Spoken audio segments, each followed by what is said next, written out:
오늘 하나님 말씀은 구약 성경 이사야서 53장입니다.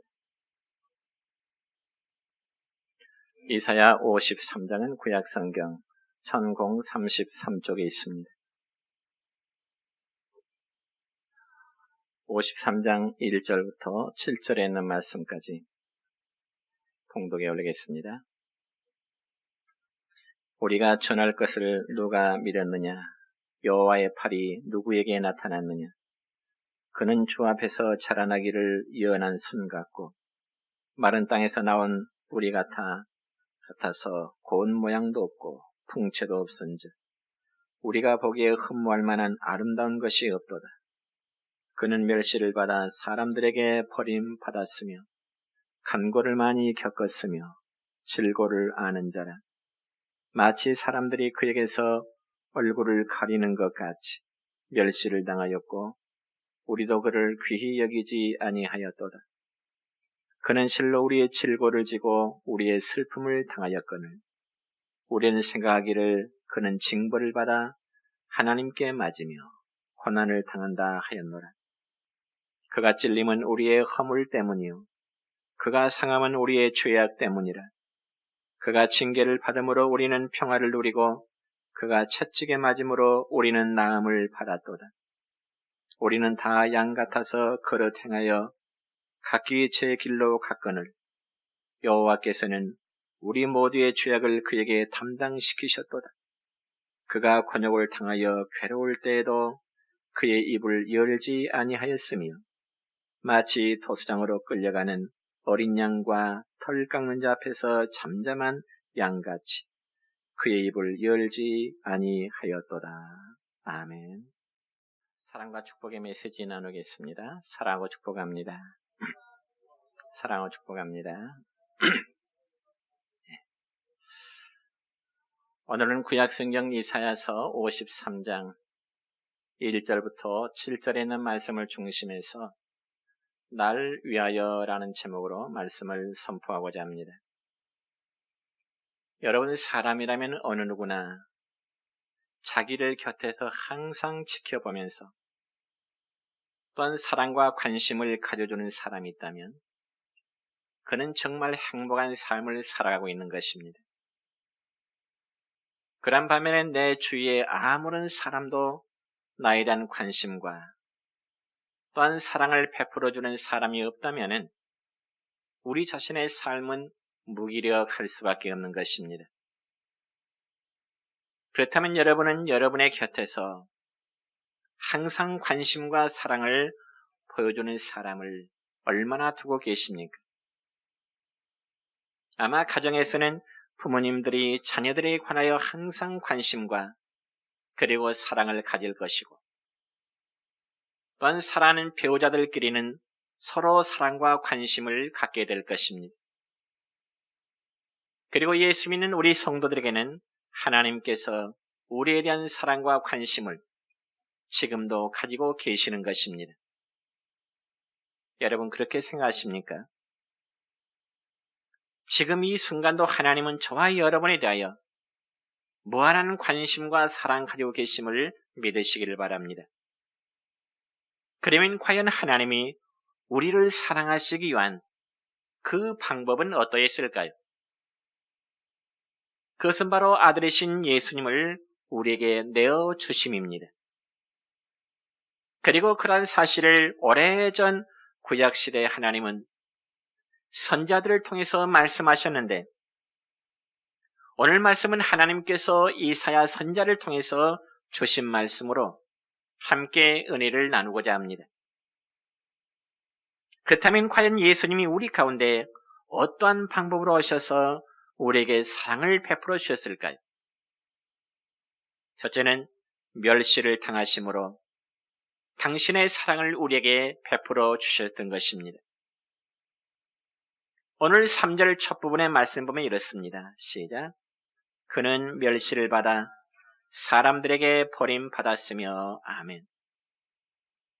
그러니까 하나님께서는 죄인된 자들을 위해서 예수님을 보내시되 그분은 사람들에게 멸시를 당하시게 될 것이라고 이사야 선지자를 통해서 예언의 말씀을 주셨던 것입니다. 그러면 과연 예수님께서 멸시를 받으심은 언제부터 언제일까요? 십자가에 달리시기 이전부터 무덤에 묻히실 때까지 주님이 고난을 받으셨을까요? 아니요. 그 예수님은 지금도 사람들로부터 싫어버림받고 때로는 멸시를 당하고 계시는 것입니다. 특별히 예수님 당시에 예수님을 멸시했던 자들은 바로 유대교 지도자들이었습니다. 왜냐하면 그들은 예수님을 메시아로 인정하지 않았기 때문에 그렇습니다. 그럼에도 예수님은 자신이 메시아이심을 밝힐 때 그들은 결국 예수님을 십자가에 못 박아 죽이는데 내어 주게 된 것입니다. 그래서 이사야 선지자는 예언하기를 예수님께서 유대 땅 자기 백성들 가운데서 오셨지만은 백성들은 예수님을 메시아로 인정하지 않을 것이라고 말씀을 하셨습니다. 그래서 오늘 본문 1절 첫 부분의 말씀을 보면은 우리가 전한 것을 누가 믿었느냐? 즉 한마디로 이 말씀을 반문하고 있습니다. 그러면서 예수님은 여전히 사람들로부터 버림을 받게 되고 또한 멸시를 받게 될 것이라고 말씀하고 있는 것입니다. 그러면 왜 그럴까요? 그 이유는 그들에게는 예수님이 메시아라는 사실을 눈으로 이제 볼 수 있는 눈이 없었고 들을 수 있는 귀가 없었고 또 믿을 수 있는 그들의 마음이 닫혀져 있었기 때문에 그렇습니다. 그리고 또 하나는 인간의 편견 때문이었습니다. 오늘 본문 2절의 말씀 보면 이렇습니다. 시작. 그는 주 앞에서 자라나기를 연한 순 같고 마른 땅에서 나온 뿌리 같아서 고운 모양도 없고 풍채도 없은즉 우리가 보기에 흠모할 만한 아름다운 것이 없도다. 그렇습니다. 이런 특별히 사람들은 외적인 환경을 많이 생각하게 됩니다. 그래서 어떤 가문과 주변의 환경을 보고 사람을 평가하기 쉽습니다. 그러나 우리 예수님의 모습은 어떻습니까? 우리 예수님의 탄생을 보면은 그분은 저 강대한 저 미국의 워싱턴이나 혹은 영국의 런던이나 저 프랑스의 파리에서 나신 것이 아닙니다. 그러면 우리의 메시아로 오신 그 예수님은 어디서 탄생하셨을까요? 아주 작은 나라, 유대나라, 즉 이스라엘입니다. 그것도 아주 작은 동네 베들레헴 말구유에서 나시게 된 것입니다. 그리고 예수님께서 성장하실 때는 마치 왕궁에서 저 모세처럼 성장하신 것도 아니고요. 또 예수님은 탄생하셔서 저 화려한 옷을 입고 자란 저 솔로몬처럼 그렇게 성장한 것도 역시 아니었습니다. 그저 가난한 목수의 집안에서 가난을 먹고 그리고 노동을 하시면서 우리 주님은 성장하시게 된 것입니다. 그래서 예수님은 이런 말씀하신 적이 있습니다. 마태복음 8장 20절입니다. 시작. 여우도 굴이 있고 공중의 새도 거처가 있으되 인자는 머리 둘 곳이 없다 하시더라. 여러분, 예수님은 외모로 볼 때도요 특별한 것이 하나도 없었습니다. 예수님의 얼굴이 미남형도 아니고요. 또 예수님의 집안이 부유한 것도 아니고요. 심지어는 부모님들과 예수님 형제들까지 다 합하면은 식구가 9명 이상이 된다고 볼 수 있습니다. 왜냐하면 마태복음 13장의 말씀 보면은 예수님의 가족에 대해서 소개하기를 먼저는 예수님의 아버지 요셉이 있지요. 어머니 마리아가 있습니다. 그리고 예수님 자신 외에 동생들이 야고보, 요셉, 시몬, 유다 그리고 너희들 복수로 말씀하고 있습니다. 그러니 예수님의 집안은 내세울 만한 아무런 조건이 없습니다. 여러분 특별히 우리가 구약 성경 출애굽기 2장 2절의 말씀을 보면은 이스라엘의 지도자 모세는 그가 태어날 때부터 아주 잘 생겼더라고 기록되어 있습니다. 모세는 미남이라는 소리죠. 또한 구약성경 사무엘상 16장 12절의 말씀을 보면 다윗 역시 그의 빛이 붉고 눈이 빼어나고 얼굴이 아름답더라. 그러니까 모세나 다윗은 굉장한 미남이었다는 소리죠. 그런데 우리 예수님이 외모는 어떻다고요? 이사야 선지자의 말에 의하면은 예수님은 고운 모양도 없고 그리고 어떤 풍채도 없기 때문에 사람들의 보기에 아름다운 곳이라고는 하나도 없을 것이라고 밝히고 있습니다. 그리고 오늘 본문 하반절 3절 하반절의 말씀에 보면 또 이렇게 기록되네요. 시작. 마치 사람들이 그에게서 얼굴을 가린 것 같이 멸시를 당하였고 우리도 그를 귀히 여기지 아니하였도다. 아멘. 그런데 여러분 여기 얼굴을 가린다고는 표현은요. 당시 문둥병자들에게 적합한 그런 표현이었습니다. 특별히 유대인들은 문둥병자가 나타나면 저마다 자기의 얼굴을 다 가렸습니다. 왜냐하면 문둥병은 바로 부정하다고 하는 그러한 이유 때문이었습니다. 그러니까 우리 예수님도 바로 이러한 문둥병자의 취급을 받았다는 겁니다. 그럼 왜 예수님께서 이러한 멸시를 받으셔야만 했을까요? 바로 인간들의 불신앙 때문이고요. 또 예수님이 단 잘못된 편견 때문에 그러했던 것입니다. 그렇지만 여러분, 우리가 믿는 바의 기독교의 신앙은 참으로 연한 순과 같은 그런 종교입니다.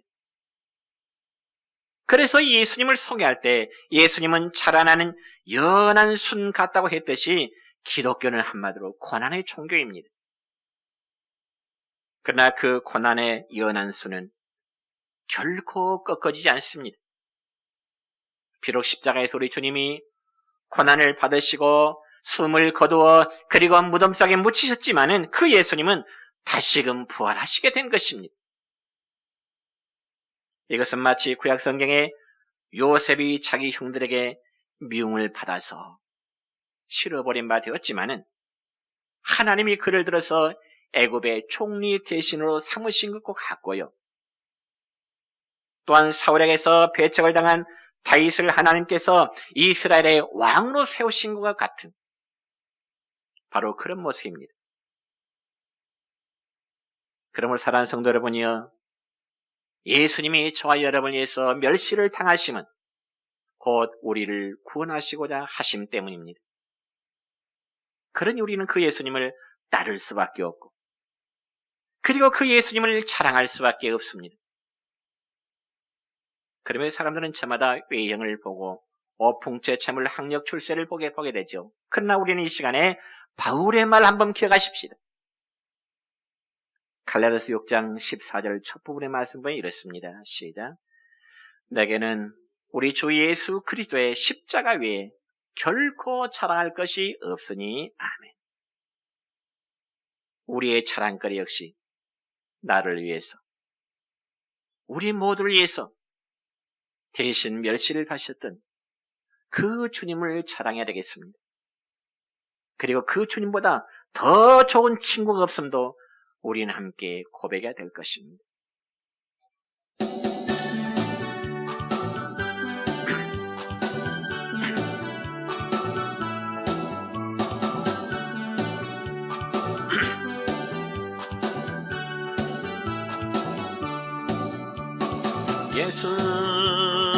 예수보다 더 좋은 친구 없네. 예수보다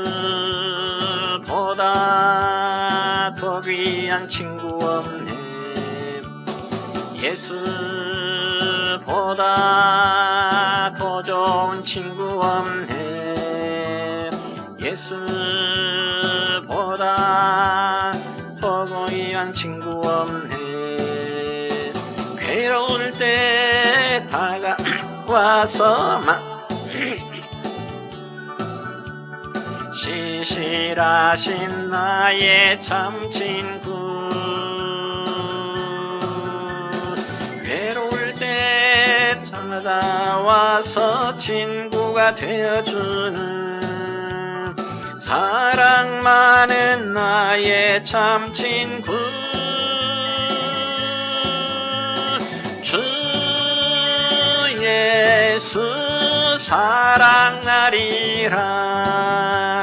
나의 생명 다할 때까지 주 예수 사랑하리라. 나의 생명 다할 때까지 예수 사랑, 참 좋은 예수 사랑, 예수 사랑, 참 좋은 예수 사랑, 예수 사랑, 참 좋은 예수 사랑, 예수 사랑, 참 좋은 예수 사랑. 세상에서 제일 가는 금으로 유혹해도 예수님만 사랑하겠네.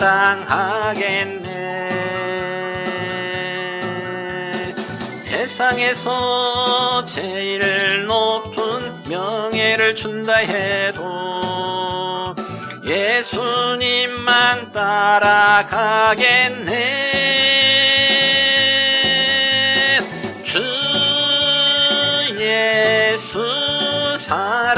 사랑하리라. 나의 생명 다할 때까지 주 예수 사랑하리라.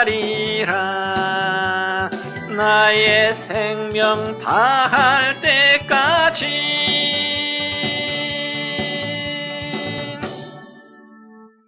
두 번째로 우리 가운데 오신 예수님은 침묵을 행하셨습니다.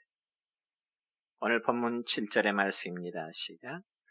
그가 곤욕을 당하여 괴로울 때에도 그의 입을 열지 아니하였으며 마치 토수장으로 끌려가는 어린 양과 덜 깎는 자 앞에서 잠잠한 양같이 그의 입을 열지 아니하였도다. 아멘. 여러분, 이 말씀은 예수님의 침묵하심을 설명하는 말씀입니다.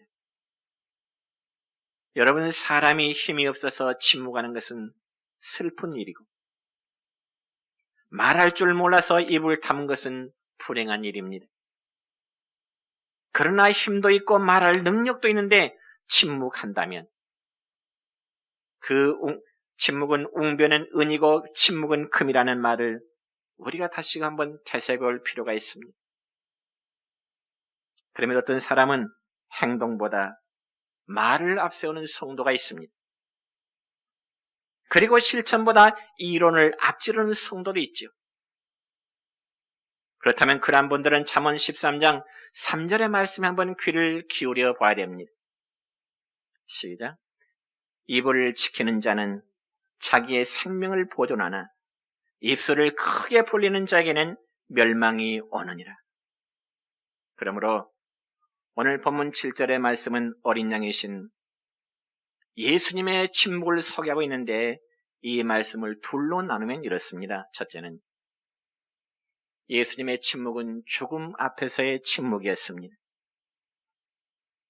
여러분, 예수님께서 말할 줄 몰라서 입을 다무시는 침묵을 행하셨을까요? 분명히 마가복음 1장 22절의 말씀 보면은 예수님의 말씀에는 권세가 있고 예수님의 말씀에는 능력이 있다고 기록되어 있습니다. 그래서 예수님은 말씀 한마디로 천지를 창조하셨고요, 병든 자를 치유하셨고요, 그리고 죽은 자를 살리시기도 했습니다. 그러므로 주님은 십자가의 죽음 앞에서 이사야의 말대로 토수장으로 끌려가는 어린 양처럼 침묵하셨습니다. 토살장이지요. 토살장으로 끌려는 어린 양이 무슨 말하겠습니까? 왜 그러면 주님께서는 토수장으로 끌려간 어린 양처럼 침묵하셨을까요? 그것은 바로 예수님께서 십자가에 달려 죽으심은 그것이 하나님의 명령이었기 때문에 그렇습니다. 다시 말하면 예수님은 하나님께 순종하시느라 침묵을 지키셨다는 말씀입니다. 두 번째로 예수님은 사람들 앞에서도 침묵하셨습니다. 여러분, 예수님께서는 십자가를 지시기 첫날 밤에 사랑하는 제자들과 함께 겟세마네 동산에서 최후의 기도를 하고 계셨습니다. 그러자 대제사장들과 백성의 장로들에게서 파송된 큰 무리들이 마치 무슨 강도라도 잡고자 하는 듯이 그들의 손에는 칼을 들고요, 그리고 몽치를 들고 예수님을 붙잡으려고 몰려왔습니다. 그때 예수님의 반응이 어땠을까요? 너희들 왜 이러느냐? 내가 무슨 잘못을 했느냐? 주님은 이런 방구에 아무런 항변도 하지를 않으셨습니다. 그뿐만 아니지요. 예수님께서 가야바 법정으로 재판을 받기 위해서 끌려가시면서도 끝까지 침묵하셨습니다. 그러면서 마태복음 26장 57절부터 68절까지 말씀을 보면은 우리 예수님께서 고난을 받으시면서 침묵하셨던 내용들이 생생하게 기록되어 있는데요. 먼저 대제사장이 예수님께 묻기를 네가 하나님의 성전을 헐어버리고 사흘 동안에 지는다고 했느냐?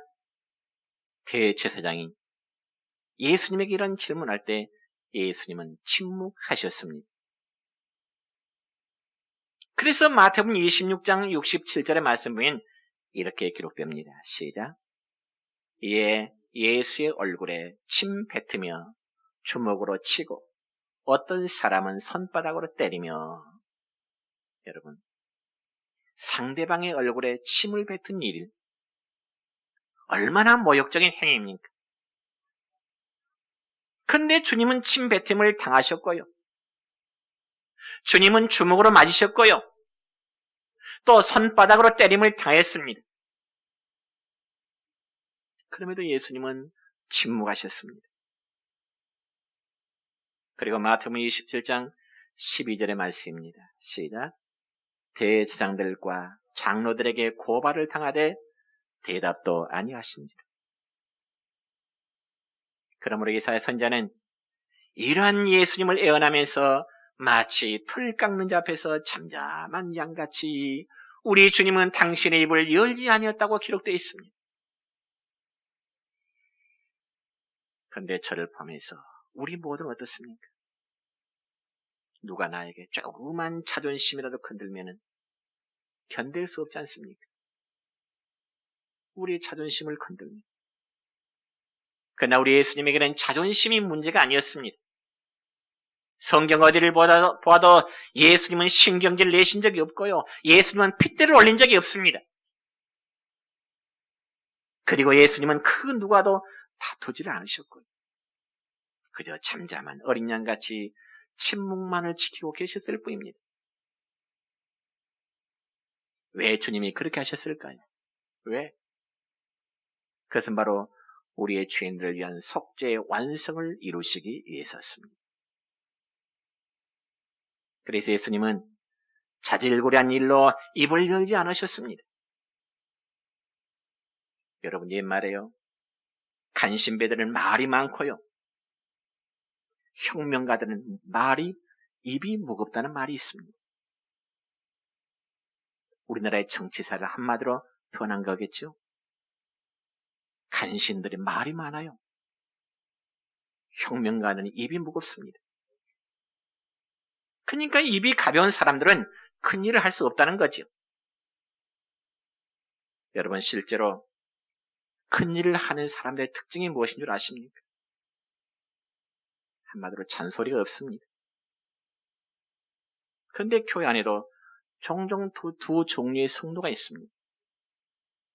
첫째는 입으로 떠들어대지만은 행함이 없는 성도. 두 번째는 말 없이 묵묵하게 실천하는 성도.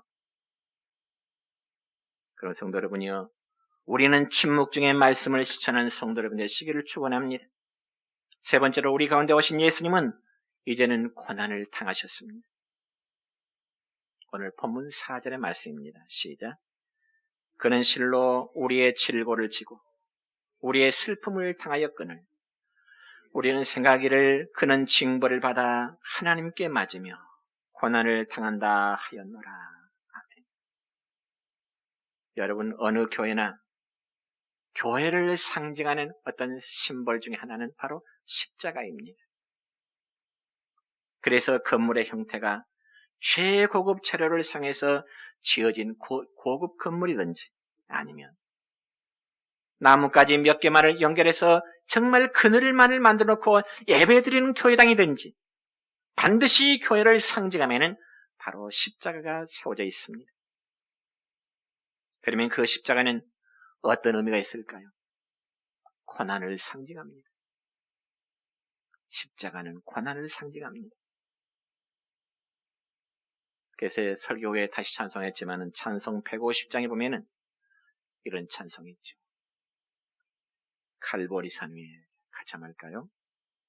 갈보리 산 위에 십자가 섰으니 주가 고난을 당한 표라. 험한 십자가를 내가 사랑함은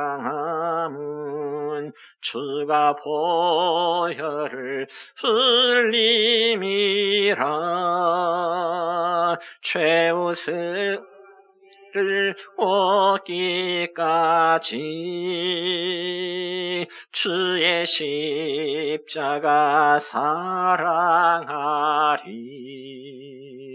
빛난 멸류관 받기까지 험한 십자가 붙들겠네. 아멘. 여러분, 갈보리 산 위에 세워진 그 십자가는 주님께서 달리신 십자가입니다.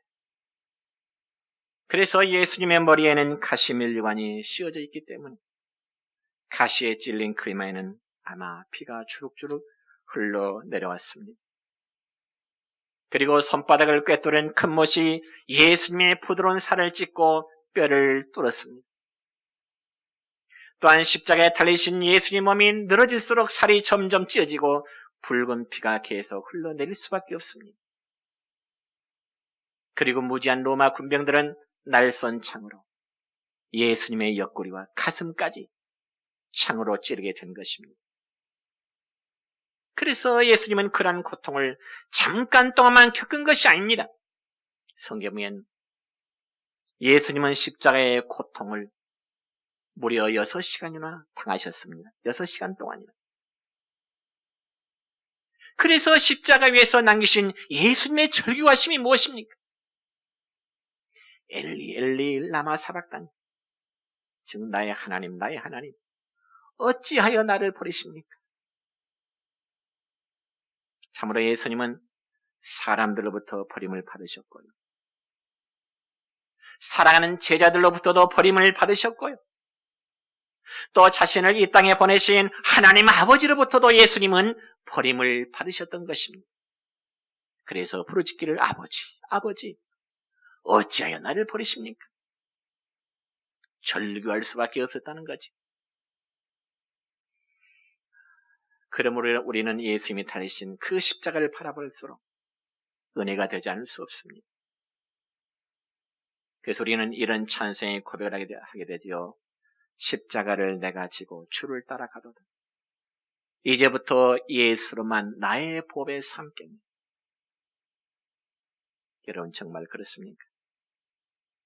십자가에 달리신 그 예수님이 여러분의 참 보배가 된 줄 믿으십니까? 십자가에 달리신 그 예수님은 우리의 자랑거리가 되어야 될 것이고요, 우리 신앙의 간증거리가 될 줄로 믿습니다. 그럼 우리가 예수님을 사랑하고 찬양의 간증이 되어야 될 그 이유가 무엇일까요? 오늘 본문 6절 하반절의 말씀입니다. 시작. 여호와께서는 우리 모두의 죄악을 그에게 담당시키셨도다. 아멘. 여러분, 담당시키셨다는 말은 대변하게 하셨다는 뜻입니다. 그래서 주님은 우리 모두의 죄악을 홀로 담당하셨고 그로 인해 고난을 받으신 것입니다. 그래서 본문 4절과 6절까지의 말씀을 보면은 우리라는 말이 무려 9번 반복되고 있습니다. 우리. 그리고 본문 5절 첫 부분에 기록하기를 그가 찔림은 우리의 허물 때문이요. 그가 상함은 우리의 죄악 때문이라고요. 이는 예수님께서 고난당하신 이유가 바로 우리 때문이라는 사실을 강조하고 있는 것입니다. 그러니까 말을 바꾸면 바로 나 때문이라는 것이지요. 나의 허물 때문에, 나의 죄악 때문에, 나의 교만과 혈기 때문에 주님은 찔리시고 고난을 받으셨다는 것입니다. 그러면 사랑하는 성도 여러분이요, 우리 오늘 종료주의를 맞이해서 예수님께서 당하신 멸시와 고난이 나 때문이요. 천대와 십자가의 죽음도 다 나 때문임을 고백할 수 있어야 됩니다. 그리고 교회의 모든 부족함이 바로 나 때문임을 고백할 수 있어야 됩니다. 그래서 생각하면 생각할수록 예수님의 십자가의 고난은 처음부터 끝까지 나에게, 우리 모두에게 은혜가 될 수밖에 없습니다. 이처럼 만 가지 은혜를 받았으니 그렇다면 우리의 남은 생애를 어떻게 살아야 될까요? 우리는 찬송하지요. 늘 울어도 눈물로서 못 갚을 줄 알아. 몸 밖에 드릴 것 없어 이 몸 바칩니다. 한 소절 해볼까요? 늘 울어도 눈물로서 못 갚을 줄 알아. 몸 밖에 드릴 것 없어 몸 밖에 드릴 것 없어 이 몸 바칩니다. 그리고 때로는 이렇게 찬송하죠. 내 평생 소원 이것뿐 죄일을 하다가.